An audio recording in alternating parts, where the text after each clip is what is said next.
4명의 교구 사제가 가난의 은총을 선택하고 프라도 사제회가 주관하는 양성의 해를 시작했습니다.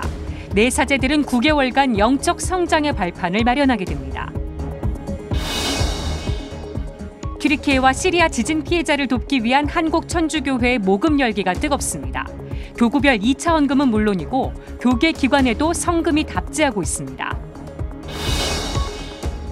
정부가 2027년까지 자살률을 30% 낮추는 내용의 자살 예방 기본 계획을 발표했습니다. 계획의 주요 내용과 실효성을 살펴봤습니다.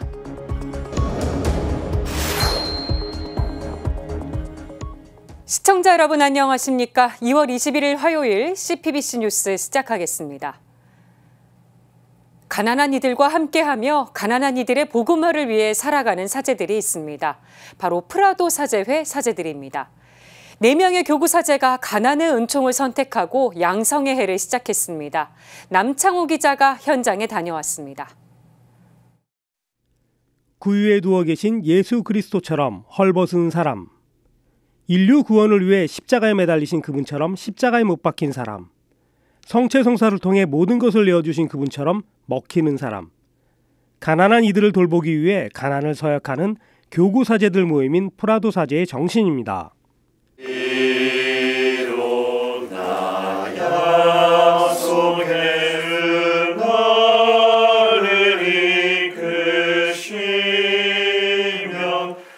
네 명의 교구 사제가 교회와 가난한 이들의 복음화에 더 철저하게 투신하기 위해 한국 프라도 사제에서 주관하는 양성회를 시작하는 미사를 봉헌했습니다. 한국 프라도 양성회는 프라도 성소에서 가장 중요한 시기입니다. 예수 그리스도의 가난한 영성을 본받아 복음의 빛 안에서 그리스도를 전하고 교육을 받는 기간이기 때문입니다. 참여한 사제들은 9개월 동안 복음 연구와 사도적 성찰을 통해 교구 사제 성소와 프라도 사제로서의 부르심에 대한 성찰과 영적 성장의 발판을 마련하게 됩니다. 이번 양성회에는 서울, 대구, 광주, 의정부 교구에서 1명씩 총 4명의 사제가 참여했습니다. 예수님께서는 가난하고 소외된 이들에 대해서 더 우선적으로 선택하고 그들에게 다가가셨는데 사목 현장에서 그러지 못했던 저의 모습들 뒤돌아 생각해 보면 항상 안타까울 때가 많이 있었습니다. 그런 면에 있어서 프라도가 항상 저에게 도움을 많이 줬고요. 이 양성회에도 그런 면에서 더 도움을 많이 받을 수 있어 은총과 도움을 받을 수 있을 것 같아서. 한국 프라도 사제의 양성 책임자 권선민 신부는 개회미사 강론에서 프라도 양성회에는 가난한 사람들과 함께 삶을 나누고 복음화 작업과 형제적 생활을 통해 실현될 것이라고 강조했습니다. 다양한 프라도 양성 체험을 하며 말씀이신 그리스도를 더 깊이 알고 따르고 사랑하며 가난한 사람들에게 복음을 전할 수 있는 지혜와 은총을 얻는 사제 인생에서 가장 소중한 체험의 기회를 갖게 될 것입니다. 특히 흔히 말하는 가난 외에 경제 양극화, 서로 다른 이념 등으로 발생되는 새로운 형태의 가난으로 고통받는 이들에게 한 발 더 다가가게 됩니다. 정신적인 면이나 또 아니면 영적인 면에서 가난한 사람들이 굉장히 많이 나타나고 있고, 그래서 시대마다 달라지는 가난한 사람들의 그룹을 우리가 또 새롭게 식별하고 그 사람들에게 더 다가갈 수 있는 작업들을 프라도 안에서는 계속 하고 있습니다. 국제 프라도 양성회에 프라도 국제본부가 있는 프랑스에 사제들을 파견해왔던 한국 프라도 사제회. 한국 프라도회는 2015년 자립 프라도회로 승격 후 모든 결정권과 책임이 주어지며 올해 처음으로 한국에서 양성회를 지내게 됐습니다. 프라도 사제회는 복자 앙투아느 슈브레 신부가 1860년 가난한 이들에게 복음을 전하기 위해 설립한 제속 사제회입니다. 한국 프라도 사제회는 1975년 설립 때 전국 교구에서 가난의 은총을 선택한 종신, 유기서역한 성직자들이 프라도의 영성을 따르며 사목하고 있습니다. CPBC 남창호입니다. 튀르키예와 시리아 대지진으로 인한 사망자가 4만 7천 명을 넘어섰습니다. 지진 피해 지역에 강진이 또 발생하면서 사상자가 더 늘었는데요. 튀르키예와 시리아를 위한 한국 천주교회의 모금 열기가 뜨겁습니다. 교구별로 2차 헌금이 실시되고 있고 교계 기관에도 온정의 손길이 줄을 잇고 있습니다. 앵커 리포트로 전해드립니다. 처참하게 무너져 내린 건물, 엿가락처럼 휘어버린 철근. 강진이 휩쓸고 간 시리아 북서부 진디레 마을의 모습입니다. 그리스도인이 많이 사는 알레포 지역에선 무너진 건물 잔해를 치우는 작업이 한창입니다. 튀르키예 이재민들은 아이어른할 것 없이 구호단체가 제공한 음식으로 거리에서 배를 채웁니다. 규모 7.4의 강진이 발생한 지 2주. 엎친 데 덮친 격으로 현지 시간으로 어제 규모 6.4의 추가 지진이 발생하며 피해는 더 커졌습니다. 한국천주교회는 지진 피해로 고통받고 있는 튀르키예와 시리아를 돕기 위해 팔을 걷어붙였습니다. 일단 전국 교구는 2차 헌금으로 힘을 모으고 있습니다. 서울대 교구와 의정부 교구가 12일 2차 헌금을 실시한 것을 시작으로 다른 교구들도 2차 헌금을 실시했거나 실시할 계획입니다. 한국천주교 공식 해외 원조기구인 한국카리타스 인터내셔널엔 4억 원이 넘는 성금이 모였습니다. 정진석 추기경 선교후원회가 서울가톨릭 사회복지회를 통해 10만 달러, 우리 돈으로 1억 2천여만 원을 보내왔고 한국천주교 여자수도회 장상연합회가 1,500만 원을 보내왔습니다. 또 22개 수녀회와 수도회에서 8,800여만 원을 십시일반으로 보내왔습니다.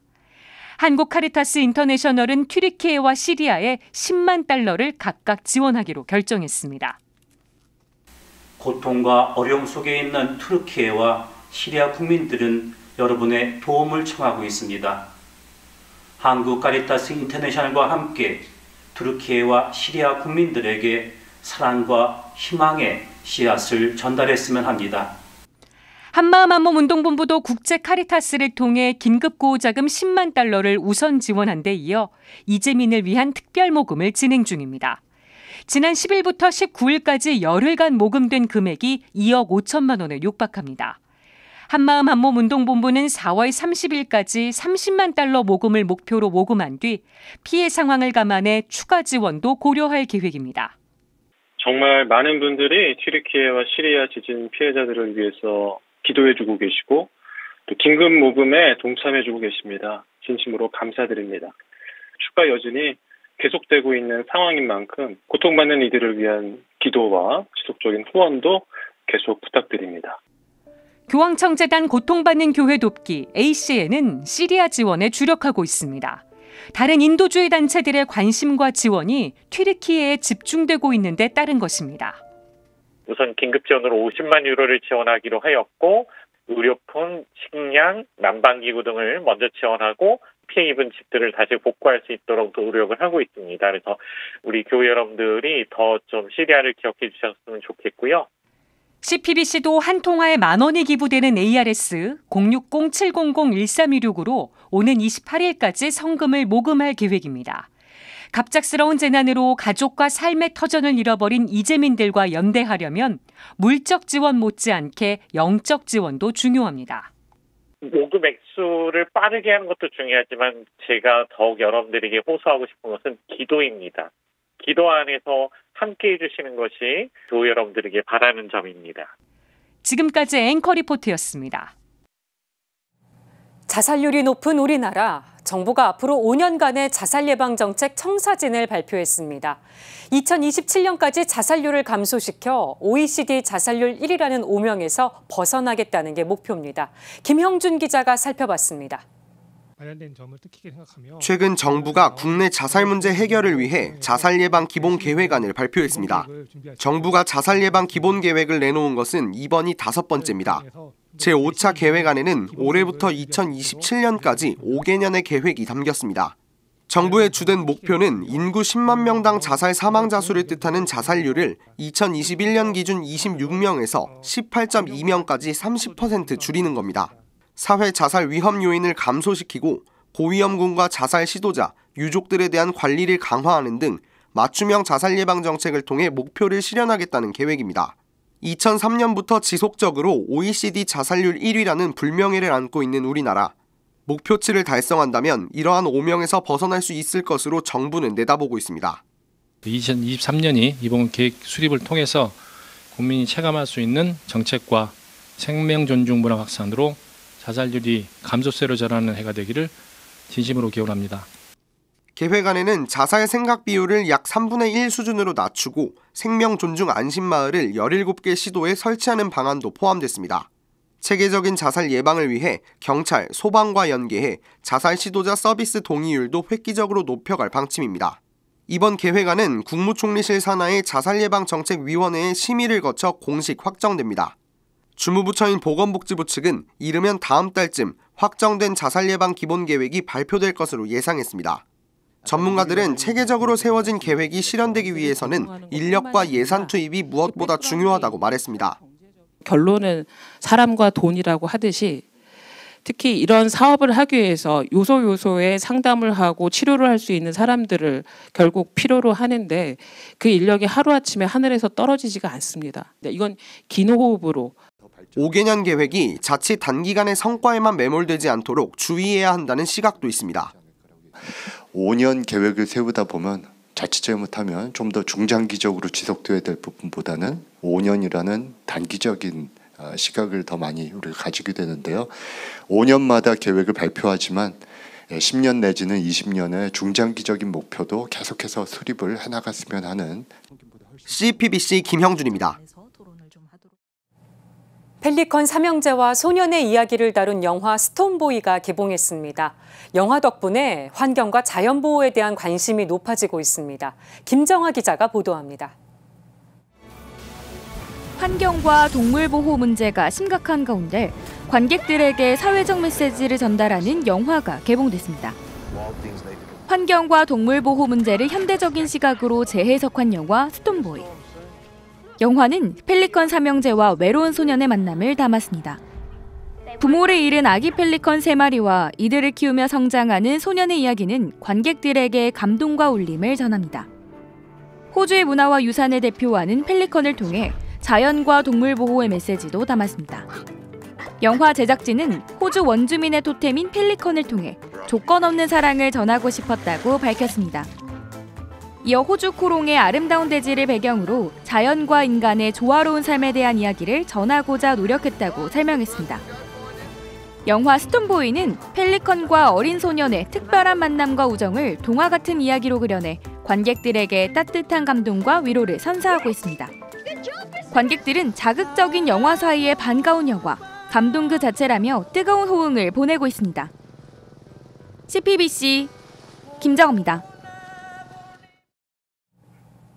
주교회의 민족화해위원회가 평화와 화해 교육 영상을 제작해 배포했습니다. 평화와 화해 영상은 지난해 6월 25일에 발행된 평화와 화해 교재 제1권을 바탕으로 만들어졌습니다. 제작은 CPBC 가톨릭 평화방송이 맡았습니다. 영상은 교재 제1권의 교육 내용을 보다 쉽게 전달하고 평화와 화해 교육에 대한 인식 확산과 가톨릭의 가르침을 전할 목적으로 제작됐습니다. 제1권의 1부 성경과 가톨릭 평화, 2부 평화 영성, 3부 평화 실천의 소제목과 통일성을 유지했습니다. 영상은 교재나 강의 자료로 폭넓게 활용할 수 있도록 5에서 6분씩 모두 8편으로 구성됐습니다. 평화와 화해 교육 영상은 주교회의 동영상 채널과 주교회의 유튜브 등을 통해 시청할 수 있습니다. 이상으로 CPBC 뉴스를 마칩니다. 시청해주신 여러분 고맙습니다.